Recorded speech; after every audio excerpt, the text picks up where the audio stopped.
and all the colleagues from the Institute for the Great Conference in Belgrade, and to wish Valentina again happy birthday. So we have today as guest lecturer Edon Qesari, Dr. Edon Qesari. He's a colleague of mine, but also a good friend of mine. He's a researcher at the Albanian Institute of History, but also visiting lecturer at the Mediterranean University of Albania, but also at the University of Tirana. He's a member of the Antonio Gramsci Institute in Bari. He's also a translator of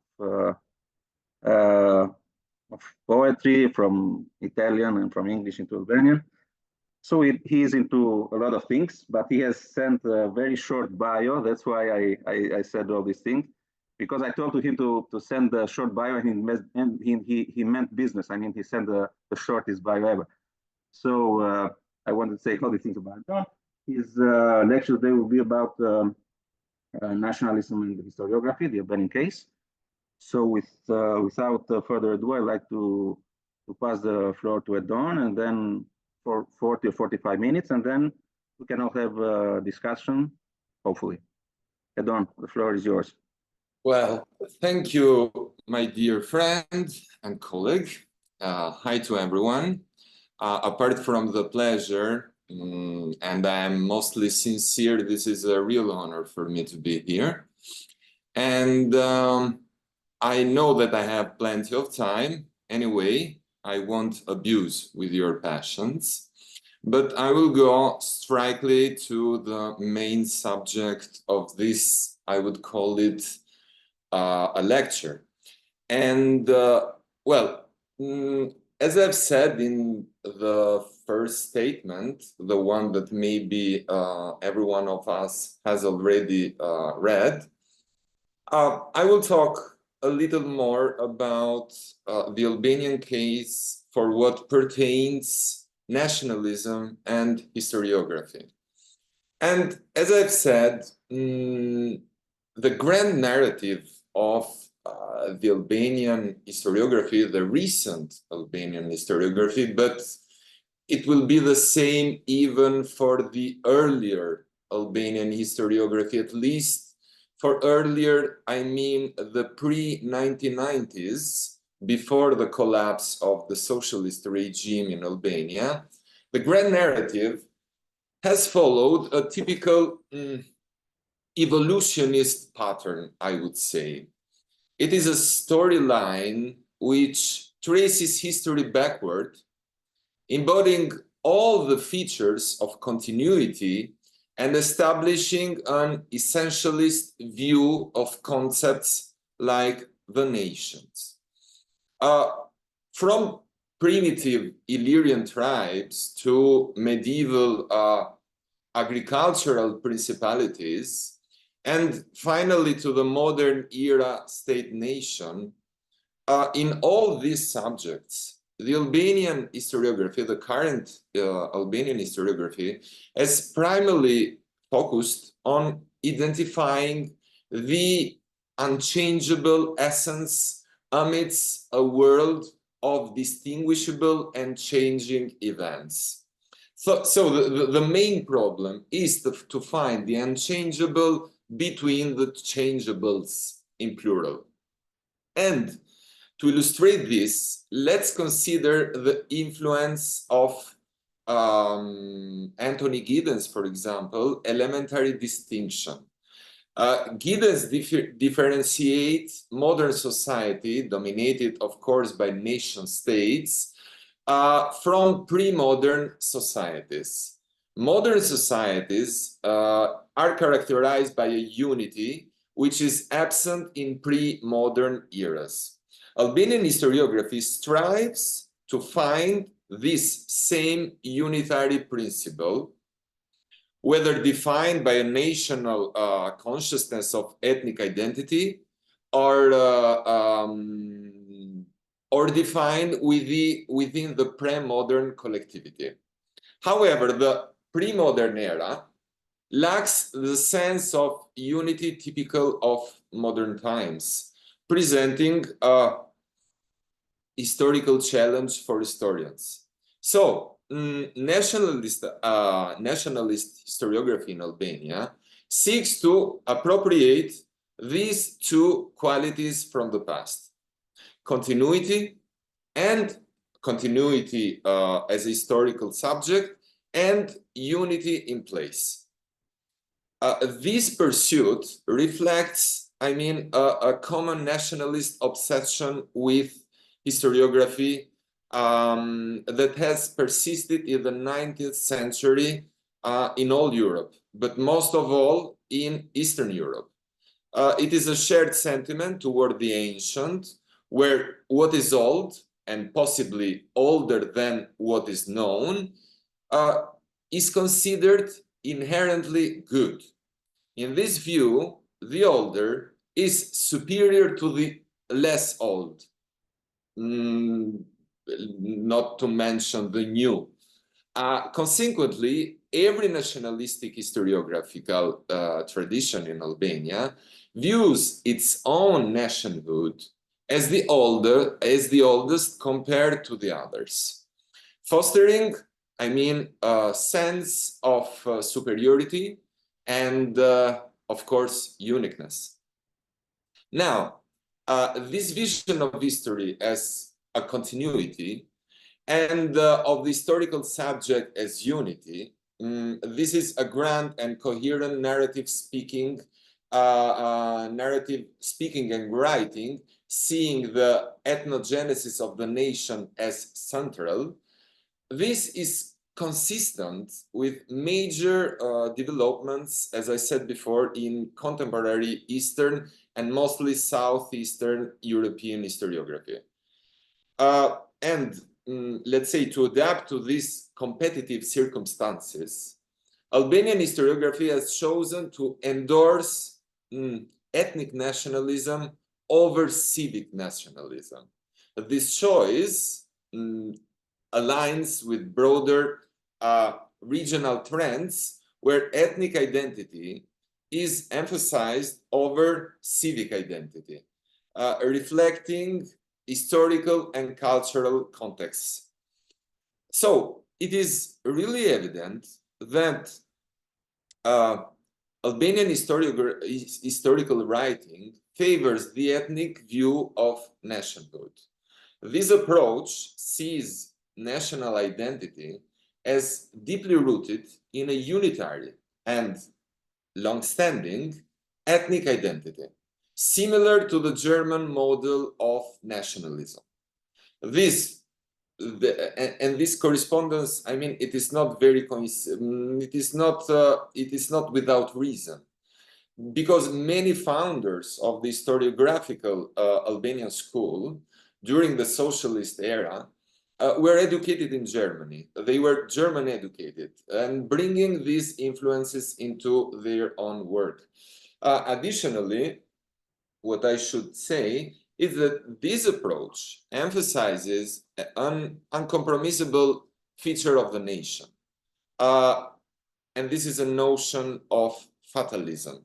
Let's say, unlike the concept that views the nation as a modern overthrower of previous ethnic identities, this German-like approach insists on an inherent, inescapable destiny. So the modern nations are fostered over previous ethnical identities, and whether one accepts it or not, everyone inside of a nation, within a nation, is part of a sort of Gemeinschaft, or a community. This fatalism extends to past identities, suggesting that people of the past were part of a predetermined ethnic affiliation, regardless of their awareness or will. So this implies that historical identities were fixed and immutable, from ethnic identities to national identities, from ethnicity to nationhood. A perspective, I mean, that can be both illuminating and restrictive. What I mean, even though Albanian historiography has opted for the ethnic foundation of nationhood, it also claims a historical voluntary foundation. What I mean, political acts such as the bid for independence, for instance, and then the establishment of the Albanian state were fought in this narrative by a collective subjectivity, the people, the people. This duality between a nation which is destined to be as such and the people which is also enforcing its will implies that while tradition constrains participants, yet the people, they also acted voluntarily, creating in this a contradictory narrative. And then this contradiction highlights the complexity of historical interpretation and, I mean, the challenges of reconciliating different aspects of what has been called as national identity. Now, in my own reflection, talking about Albanian historiography, we are going to meet at least three problematic aspects from a critical historiographical perspective, which pertains this grand narrative, as I called it before. The first problem is the rhetorical inclusion of we, the people. Albanian traditional historians often depict the people as the unchanging subject across time. Every significant decision or undertaking is attributed to the Albanian people, without any differentiation between or amid them, ignoring internal distinctions such as regional or cultural differences. This narrative suggests a homogeneous and unified identity, which oversimplifies, in my opinion, the diverse and multi-faced nature of historical experiences. Second, the second problem is in Albania, history is mostly a school subject rather than a field of research. This is very important because this kind of view implies that everything about the past has already been discovered and made clear. So there is no chance for interpretation. There are no chances for different approaches in research because everything has already been stated. History is seen as an established version that needs no reconsideration or reinterpretation, as I said, and is used primarily for educating the youth, the new Albanians, which, by the way, have to be equal to the older Albanians in every period of time. Now, this approach limits critical inquiry, as you may think, and on the other hand, stifles the potential for new interpretations and understandings of a given past. It presents history as static and unchanging field, rather than a dynamic and evolving discipline. Third, and maybe the most important problem to see, there is in Albanian historiography a main dominance of political history. Because Albanian historiography is focused mainly on political events, mainly on elites. These elites are, of course, the representatives of popular will and government changes and so on and so forth. So social history, economic history, cultural histories in plural, which are crucial for understanding the broader context of historical events, I mean, are often neglected, if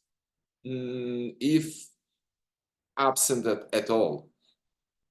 This narrow focus on political history limits our understanding, of course, of the complex interplays of factors that may foster or may shape historical developments.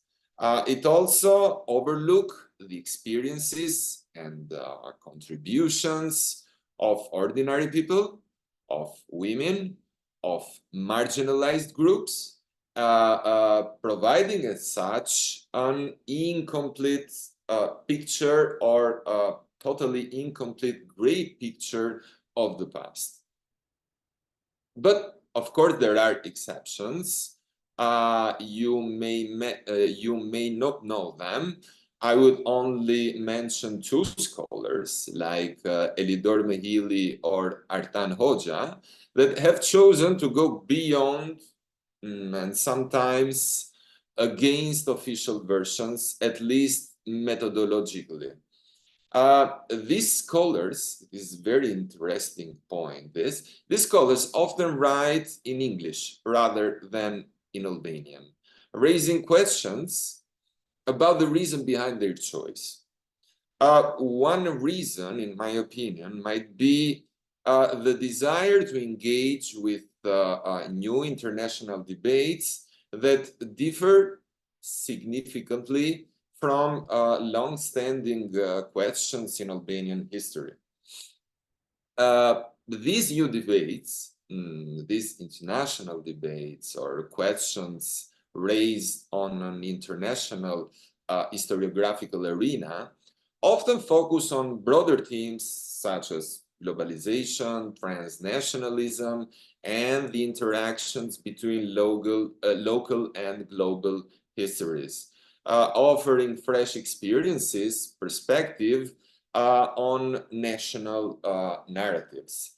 And to get to the final point for what pertains this first part, the study of Albanian historiography reveals a complex interplay of continuity and change, unity and diversity, as I've said before, tradition and modernity. But more often, complexity appeals, however, as a fallacy, which leads to contradiction. It is not really complex for how much it is contradictory. By critically examining these narratives, we can gain, I think, a deeper understanding of the ways in which history is constructed and the implications for the understanding of what is called the national identity by a public which evaluates these narratives as the main truth, as the sole truth, as the unquestionable truth.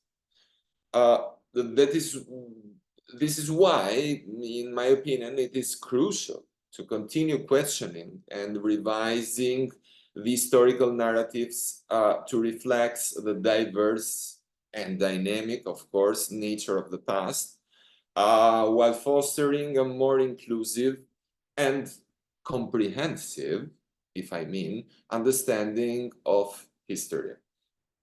Apart from that, these are problematic issues in the everyday political environment in Albania, because this interpretation of the past is a kind of access request in order to enter the political arena, which this access request, once obtained, permits everyone to enjoy the status of normalcy, even for a scholar.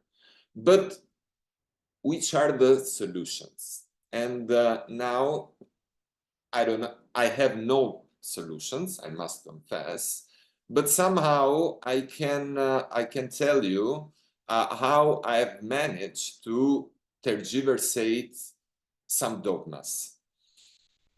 And in order to seek something new, something which goes beyond historiographical context in Albania, I've tried to seek something that is beyond the unreadability, and to be honest, beyond the boredom of the traditional, or should I say the traditionalist, approach in historiography. In my work as an historian, my escape from this traditional approach, it is called microhistory. It is not something new. It is a subject that myself, I've been trying to talk theoretically for a while in the last few years.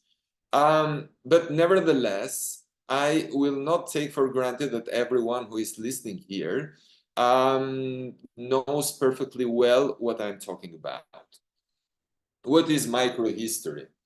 Well, as everyone that has been interested in microhistory probably knows, it is related to other, probably older, once non-mainstream trends in historical writing and research, like the British history from below, or the German Alltagsgeschichte, or even the French local histoire. Microhistory's objective is to use professional tools like the archives, but also material remnants of a given culture, like microscope lenses.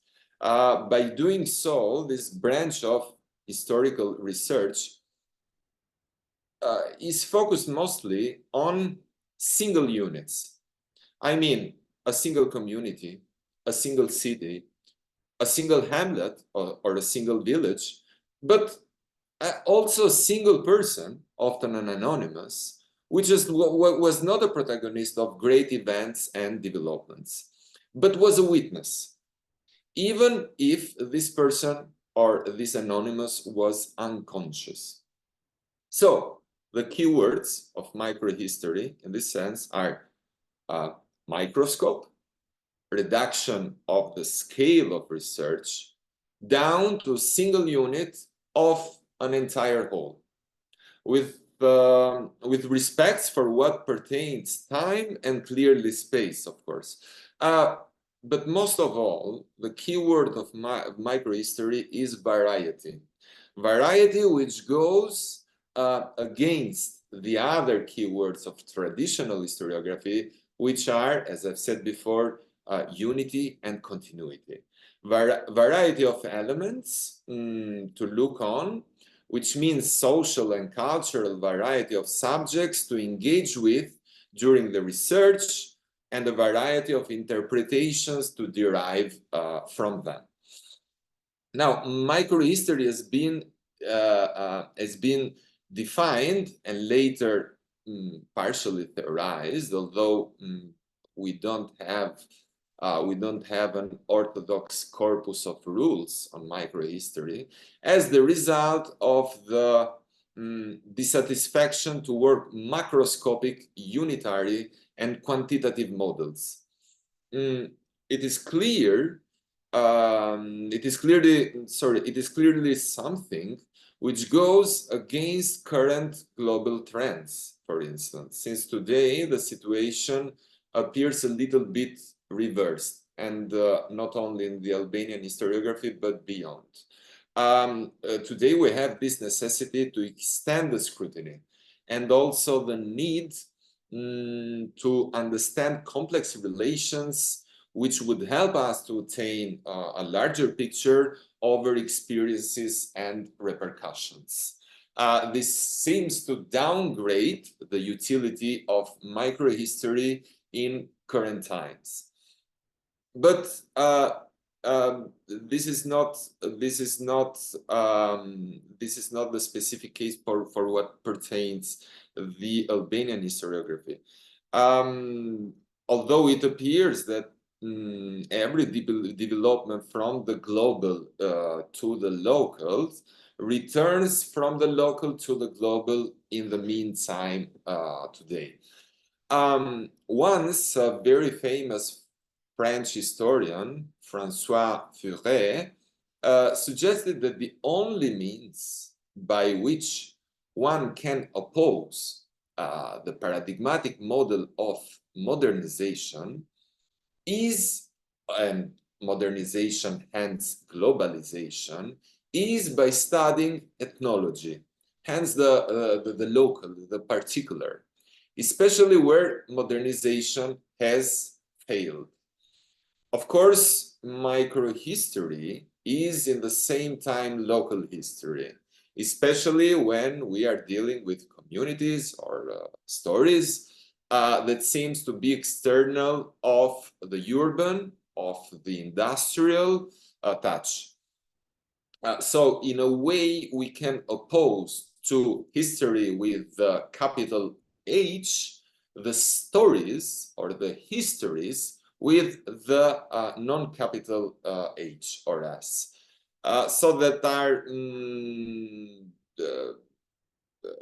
I should say, on the other hand, microhistory tries, and in my opinion has already succeeded in this when undertaken at least by supreme masters of historiographical research, one name for all, Carlo Ginzburg or Natalie Zemon Davis. Microhistory has succeeded in erasing the thin, often unseen, line that divides the part from the whole, the local from the global. Nonetheless, one has also to admit that microhistorical endeavor isn't exactly micro. It is not limited as it appears in its approach toward documentation, at least. On the contrary, the smaller the scale, the smaller the subject taken into consideration, the bigger the purpose of the lenses of the explanation. And this, of course, explains the great amount of disparate documentation that a microhistorian needs to unearth answers one might suppose to be in search of. Now, confronted with the traditional historiography in Albania, I myself have valued microhistory as the sole possibility to undermine or to defy the barriers of continuity and of unity, which tend to be imposed over analysis that dares to be against the traditional, that dares to be unorthodox. Now, with these regards, the microhistorical approach zooms on how individuals or communities, single communities, react to these barriers, how they armored with cultural and social backgrounds that transcend in time and space these macro structures, like the nation, for instance, exploit the gaps between them to reaffirm their credo, to reaffirm their freedom, to reaffirm their agency, and their, of course, locality, which is, as a matter of fact, the essence of microhistory.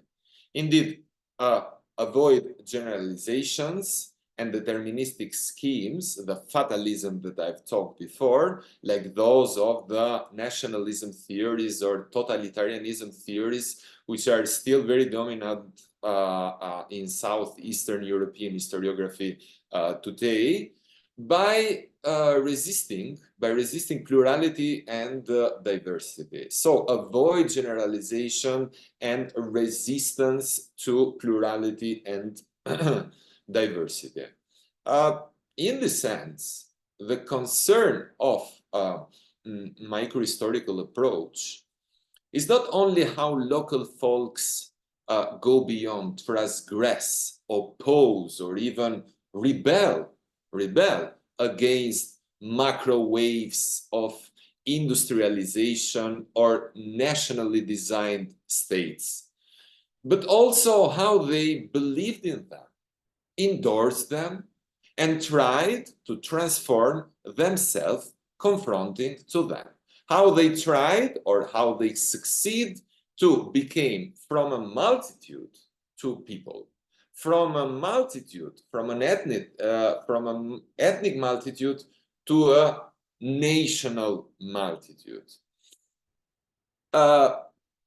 This objective stands not only to prove, that behaviors toward globalizing and modernizing paradigms were not the same in different parts of the world during, for instance, the 20th century, but also that they were not the same even within the same communities, even within the same nationally designed citizens or nationally designed people. That's why I've pinpointed the word variety talking before. Now, to get to the conclusions, of course. Now, my scholarly approach, my scholarly work, to be more precise, is concerned with movable and transforming social practices steered by ideas or practices and techniques that overcome political and, what's more important, cultural borders. A sort of transborder and obviously transnational historical research. By the latter, I mean also mentality borders among communities, which are supposed to be inspired, transformed in practice, and so homogenized. Nationalism is an homogenizing machine, as you know, not only nationally, but also with the purpose of being homogenized by the same credo in modernization, in progress, in capitalism, and in industrialization.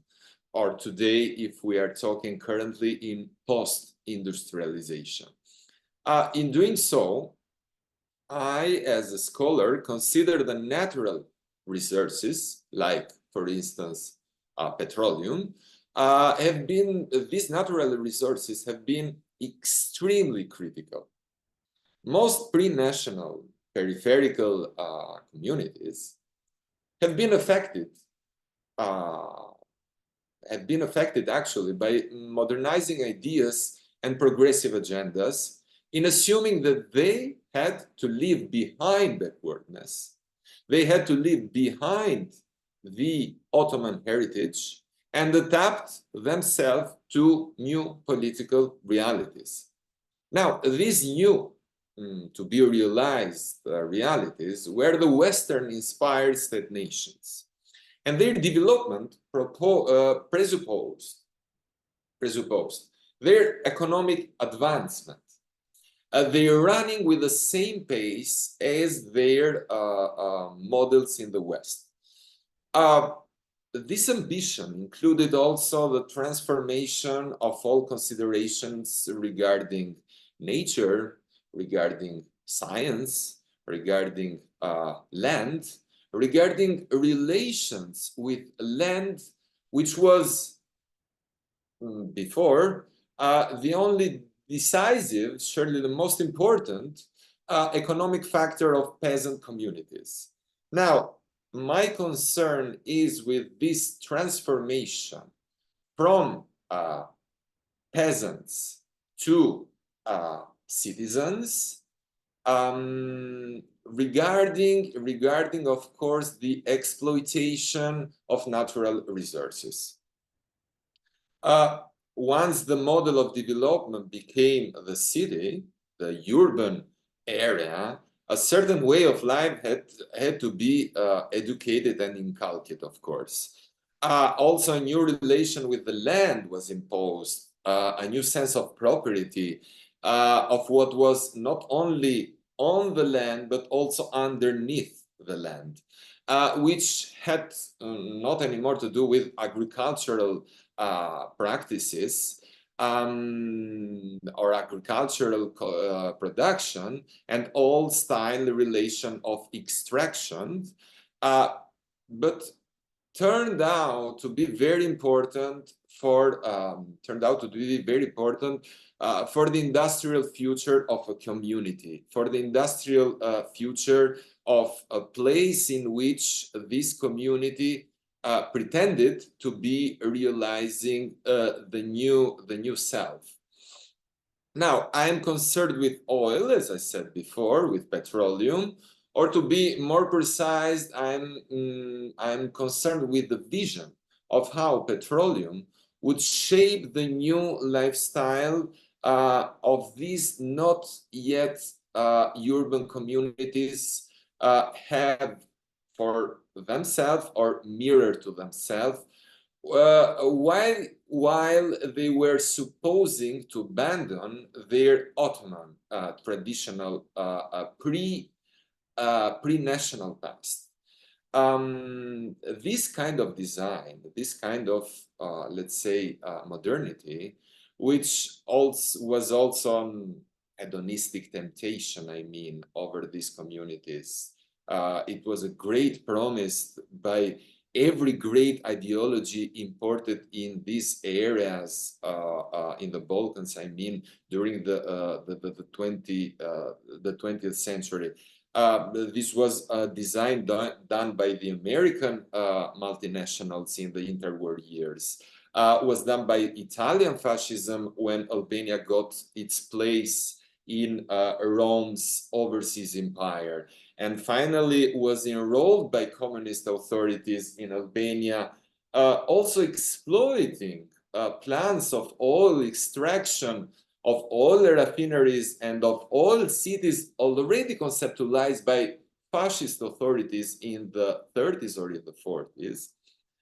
These designs are my actual concern. And these designs have permitted to me to go beyond those traditional historiographic schemes, and what I have called before is the boredom of traditional history. Okay, but now I'm complaining a lot here. I will stop here, and for every sort of comment or question, I will be ready. Okay. Edon, thank you very much for your very interesting insights over the relationship between historiography and nationalism, but also on how using microhistory we can escape somehow this nationalist tendencies. Yeah, it's a sort of confession, as I've said. Yeah. So I would like to hear some of our fellows here who have some comments, or especially from our historians here. So if anyone.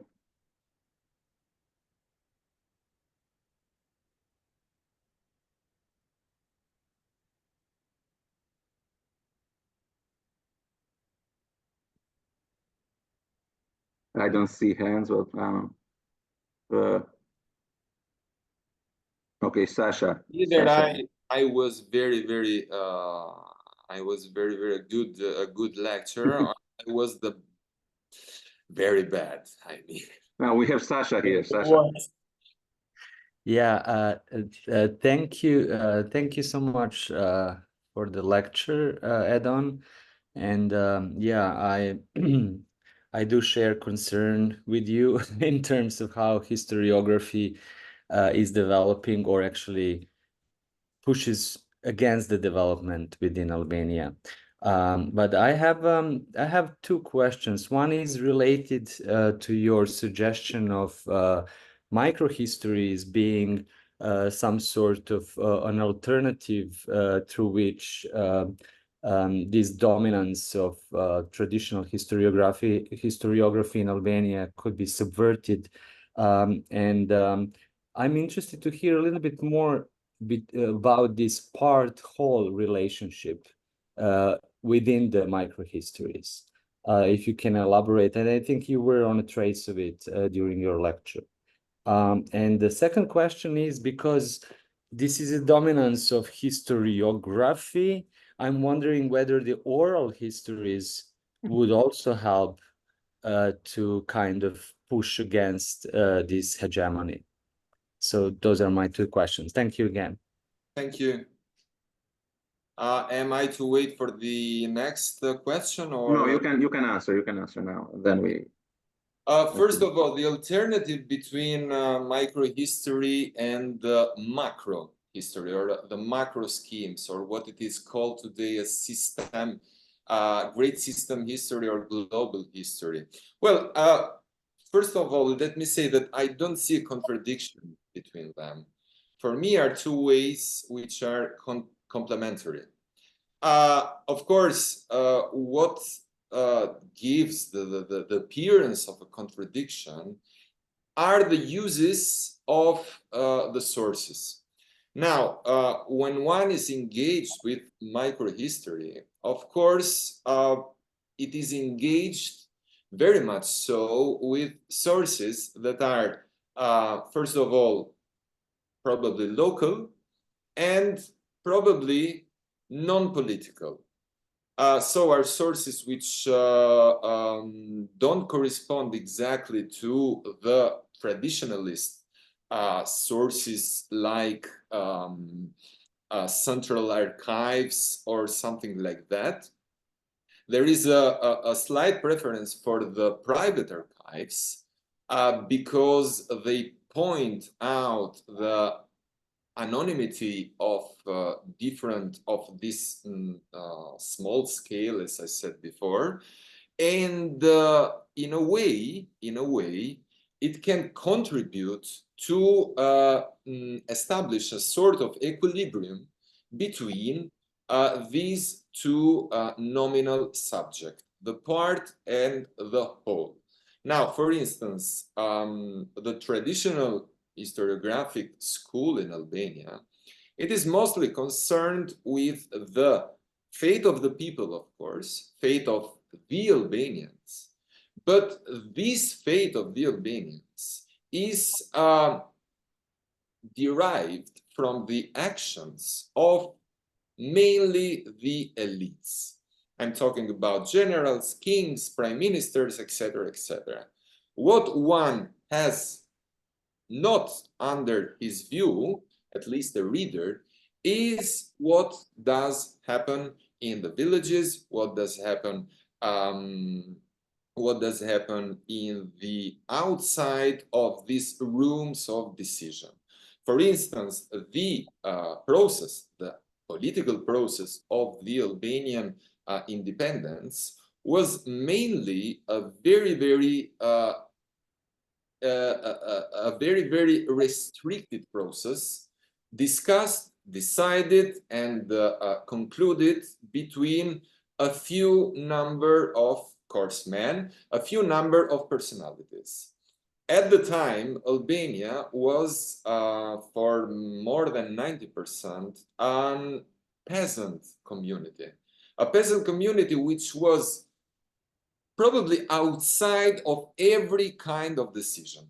A peasant community which immediately after these decisions found itself with a head of the state which was not a Muslim, as they've often had for many centuries, which was someone like in almost every other country in the Balkan, which didn't speak Albanian.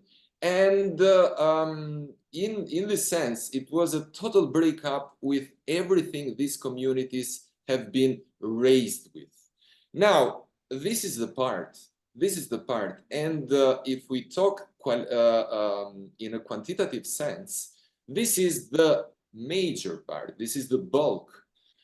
It is a part which is unconsidered by the Albanian historiography. It is even non-democratic if we are talking with political terms, because the Albanian historiography is more respectful. As I've said, are German educated, at least the first generation of the Albanian historiographic figures, and they tend to follow the international trends. The international trends which point exactly to the historiography of the national state, of the whole, not of that part. And for what pertains oral history, no, I have to be very short here. It is not really developed in Albania, at least if we don't misjudge oral history for the trend which is very present in Albania of the memory. So history is often not distinguished from memory. History is something that is cultivated within this memory obsession. Now, oral history is one way or another to, of course, to question memories, to question or to make an inquiry on the memories of everyday people, but it is not the same as taking all the answers from the past. But at least theoretically, and in my experience, neither practically, it is really developed in Albania. Okay, I see Valentina has raised her hand, and then Peter. Okay, Valentina. Thank you. Thanks, Edon, and thanks, Kriton, for organizing this.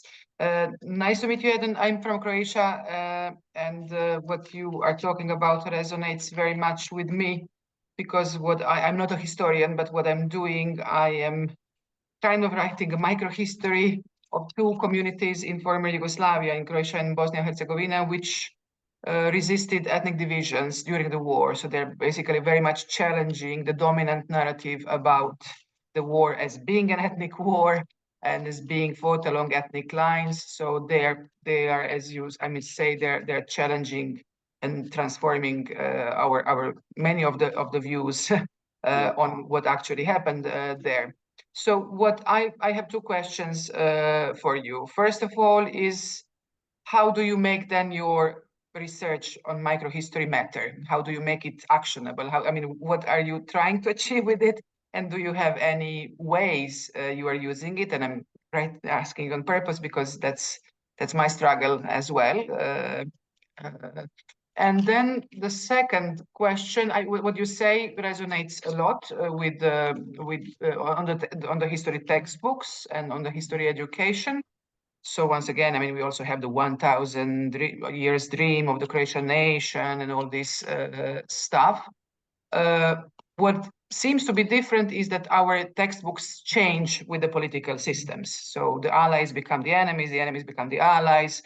Many things are shortened, other things are expanded. So I was wondering in Albania, and you also had kind of several, I would say, socio-political turmoils. Did the history textbooks kind of try to keep the same line, or did they also kind of introduce changes? These would be my two questions. Thank you. The second question, I guess you already know the answer because the situations are very, very similar. So even in Albania, the breakup with the past socialist regime has changed the names, has changed the roles, but the storyline continues to be the same. So in order, we have heroes like the partisans during the Second World War, and now we have heroes which have benefited from Nazist regime or the fascist regime, but at least they have realized the Great Albania. So this is the storyline. Nothing has changed. It continues to be a fundamentally political history. It is mostly concerned with elites. It is mostly concerned with government or institutional changes. And there is a total lack of attention towards or for what regards social, gender, or economic or cultural subjects. Absolutely. As I said before, in Albania, but not only popularly, but also within the scholar communities, the scholarly communities, history is considered only as something which has to be taught in school. And what has to be taught in school, this is very dangerous because it does exclude every innovation. It does exclude every sort of individual curiosity. So history is this, and everyone has to study this. Nothing more, nothing less. For your first question, it's very interesting. I will try to be brief. Look, now it's plan of my research, plan of my studies. Now I am trying to write monography. I'm in the research period now. I'm trying to write a monography about the transnational relations between the two parts of Adriatic Sea, the Italian part and the Albanian part. Most curiously, I'm trying to write a book, a monograph, which doesn't include any name of a single personality of the elite. So I'm trying to write an history of the people without mentioning, I will try at least, and I don't know how it is possible. I will try. I'm trying to write a book without mentioning any such names, but only anonymous names, because I'm pointing at anonymous documents, documents which try to say something in a genuine sense about these communities from one part of the Adriatic Sea to the other part of the Adriatic Sea in the 20s, when they suddenly were, these are two communities which has been exchanged one with another in centuries without state borders. But immediately after the establishment of the Albanian state, these were communities which were in front of a de facto changing and a de jure changing, which were the states. How they continued to use the same behavior, but now in a changing political environment. And I'm trying to write something which does not mention, even intentionally, the names of those which were the governors, but only the names of those who were governed. So, thank you. Thank you. Okay, Peter, raise your hand.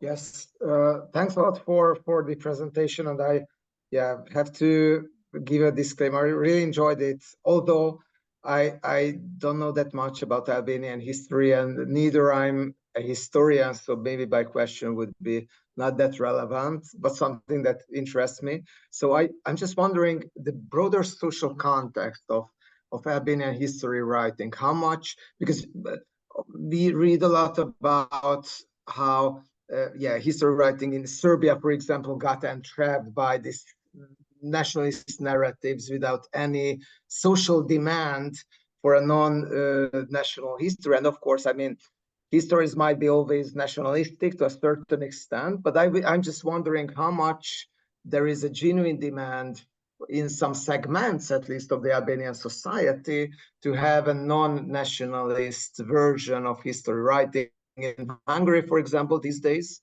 we can see that there is not so much. I mean, politically, the historical distortions are exceeding every levels earlier imagined as possible, and still there is a strong social demand for these nationalist histories, and not so much demand or even, I mean, historians who go against the history distortions are sometimes, you know, just regarded to be traitors of their country who are against the national interests of the community. Yeah. Thank you very much for the comment and the question. I have to confess, I'm not prepared about it because I have never thought about how to be popular or sympathetic in writing about these issues. I know some trends, of course. I'm not only a scholar, but also a reader, and I try to update myself with all the news. Of course, if we see, first of all, the social medias, or if we see the debates in television, we might say that there are not great hopes in the public. I mean that, of course, this ethnogenesis interpretation of the history, these competitive confrontations between peoples, who is the older, who goes beyond in history, and was this sort of researching of a golden age when the Albanian people were ruling overall. We have also these versions, is very popular. It's very popular. It is stirred up by everything. There is also another problem. Most of the times, these actors, which are very significant in the Albanian arena for what regards the popular history, that appear in social media or in television, are not historians at all. Most of all, they are people which are not educated in schools of history, etc., but are people that answer directly to what people need to hear or to read. So we have very, very popular books, which in historically speaking are at least naive, and on the other hand, there is a shrinked community of historical researchers which are totally isolated, if not for their contacts with the broad international community of the saints, to say. Okay, thank you, Edon. Well, if we don't have any more questions or comments, I think I would like again to thank Edon and all the fellows who are here today, and Tina also. Personally, and every other colleague. Thank you. So thank you, and see you next week. Thank you very much, and see you next week. And next week's seminar is at 5 p.m. So please don't forget it. Okay, thank you. Thank you. Bye. See you. Have a nice day. Bye. Thank you, Edon. Thank you. Bye.